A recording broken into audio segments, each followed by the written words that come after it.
Hi mga Mamsters! Kumusta pang gobyerno natin dyan guys? This is Mamster G. Kumusta kayo dyan? Okay pa ba yung mga heart natin dyan? Lalo na yung mga asawa ng seaman? Napaalis na yung asawa nila. Ito naman yung serye natin ngayon guys. Paalis na naman si Don Robert. Kaya ito, nag-impake kami no. Kaya ito mga Mamster, magkwentuhan tayo no. About ng mga asawa ng seaman.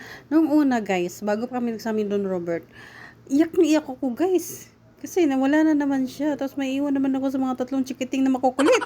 Naku, alam mo yon. Tapos ngayon guys, hindi na ako iyak. Alam nyo bakit? Siyempre, focus tayo sa dollar. Kasi marami tayong utang na babayaran. Oh, ano guys, nakarelate kayo dyan, no? Dapat guys, ano lang tayo, strong. Kaya di na naman natin makukontrol yan. Yung pangasawa natin yan, sima naman talaga. Yan ang trabaho nila siya. Go na lang. Pero seryoso guys, napakahirap maging asawa ng seaman or basta yung nasa long distance guys. Kasi ikaw lahat, kung anong role ng asawa mo, ikaw lahat ng mag-aayos ng mga pinto yung nasira, maayos ng gripon yung nasira, maayos yung shower nyo, lahat. Kung anong pwede mong gawin na kaya mong gawin na ginagawa ng lalaki, gagawin mo guys. Kaya no, shout out sa mga lalaking nangangabit dyan sa barko. Nanggigigil ako sa'yo. Pipitikin ko yung mga bitlogers ninyo. Kala nyo madaling magiging housewife? Agi. Da. Nakakagigil guys. Alam mo yun? Ito yung mga nababasa ko sa Seaman's Wife Confessions. Yun sila guys. Yung mga ganyan. Tapos sisiraan lang yung asawa nila na hindi na daw ganito, ganyan, hindi na sexy. Nagigigil ako kung hindi na sexy yung asawa nyo. Budgetan nyo ng pang gym. Nanggigigil ako sa inyo. Kung hindi na maganda, budgetan nyo ng pang salon. Hindi yung magre-reklamo kayo. Sa hirap ba yan ninyo bago kayo naging seaman o bagong akyat nyo pa lang kayo sa barko. Sinusuportahan ba kayo ng mga wife nyo ha? Nanggigigil ako sa inyo. Naku po.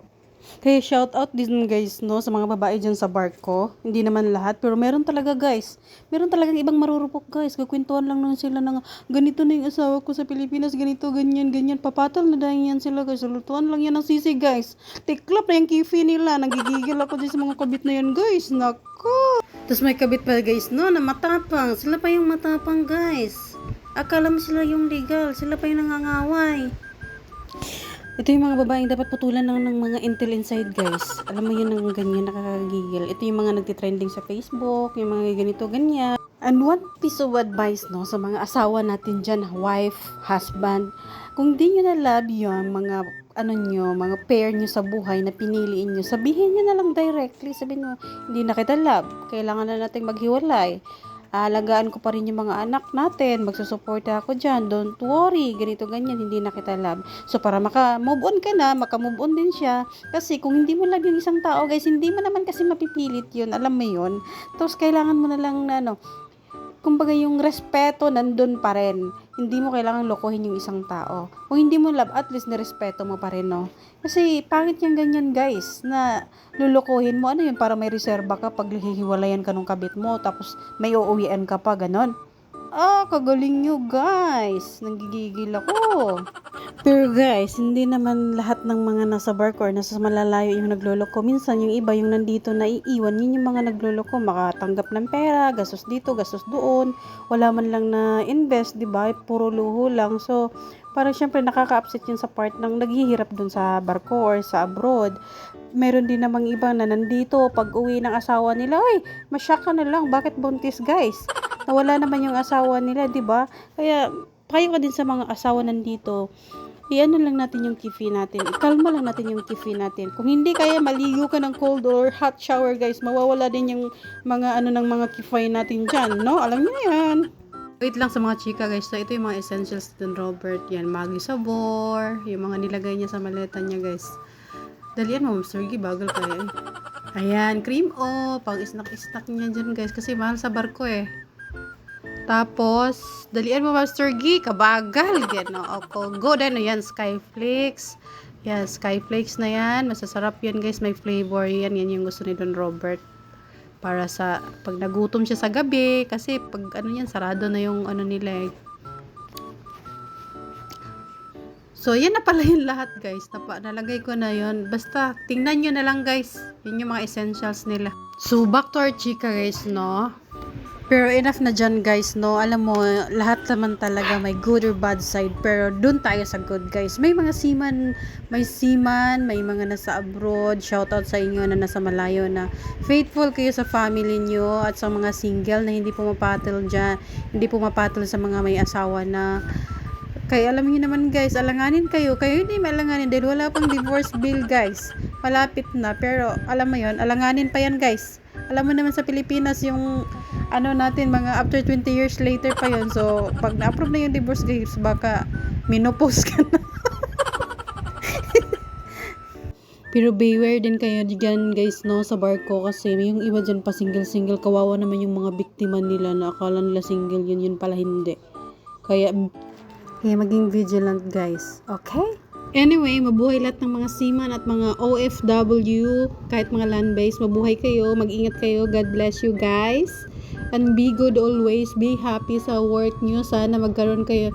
Lahat ng amo nyo, mga taong nasa paligid nyo is like, mababait sa inyo. Kayo din, huwag kayong maging toxic sa kapwa nyo Pilipino, magtulungan kayo, wag kayong maging ano guys, ano bang tawag nito, marami daw to sa inyo sa barko, lalo na sa barko, mga Pilipino. Ayun, crab mentality. Ayun guys, itigil nyo na ang pagka-crab mentality niyo dyan. Kasi kayo mga Pilipino, magtulungan kayo. Ba't di nyo gayahin yung mga pana? Ano, tingnan nyo yung mga barko ninyo. Puro pana na yung nandyan. Sila yung nasa taas guys kasi nagtutulungan sila. 'Di ba? Yun lang. So, dapat guys, tulong-tulong lang. Tapos yun guys, tapos na akong mag-impake. Kami dalawa ni Don Robert.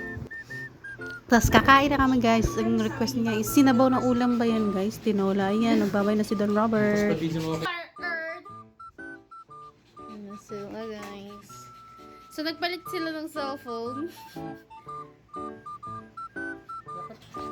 Bye-bye! Sabi na si mama mo ha, please lang ha. Malalaki ba yung dapat hindi na masakit ang ulo ni mama sa'yo ha. Bye-bye. Magaling mo yung paulo. Hindi na ganyan pa rin. Hindi mo wala ha. Ano sabi mo sa video? Kay ate. Ate, bye-bye. Love you. Kasama yun. Kasama sa airport. Nakahiga. So ayan na guys, nag-aabang na kami ng Grab kasi alam mo yun guys, si Don Robert pag pumunta ng airport yan, hindi na yun nagpapahatid kasi alam niya na iiyak na naman kami lalo pagkasama yung mga bata. Kaya ako din guys, ayoko na din siyang ihatid. At least nasa Grab na safe na siya doon. Kaya ayan na guys. Ayan na guys. Charot guys. Hindi tayo mag-iyak guys. Focus tayo sa dollars guys. Kay mag 59 ng value. Ang forex trading natin yan guys. 59 na yun guys. So focus tayo guys. Kaya marami tayong mga dapat bayaran. Alam mo naman ngayon sa panahon ngayon. So much. Mataas ang inflation. Ayan na. Bye guys. Thank you for watching. Chop, ikaw.